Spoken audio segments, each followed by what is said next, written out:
Hello everyone, Assalamu alaikum. How are you all? I hope you are well. Welcome back to my channel in this new video. Today's video, how to add border and image in Photoshop document. So let's start it. At first open your Photoshop document. Now I can then I show the image. This image add border.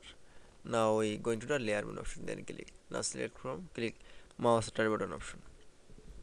Now select from blending option and I can say then show new interface and select from stroke option and border size